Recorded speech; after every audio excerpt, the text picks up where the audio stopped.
faces, worn out places, worn out faces, bright and early for their daily races, going no. Pretty hard because spent most of my childhood there. Summers, Labor Day weekend, Memorial Day weekend, and a lot of stuff was just pent up in that house, and then it was all gone.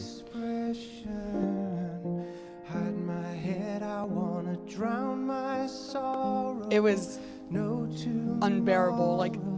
It was horrible. It was so depressing to see everything wrecked and gone, and it was all the memories were kind of like washed away when that was. And we have photos, but it's just even worse to look back on it now.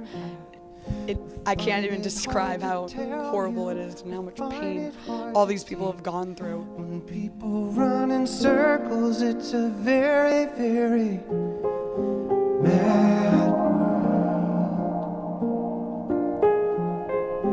Mad world. Children waiting for the day they feel good.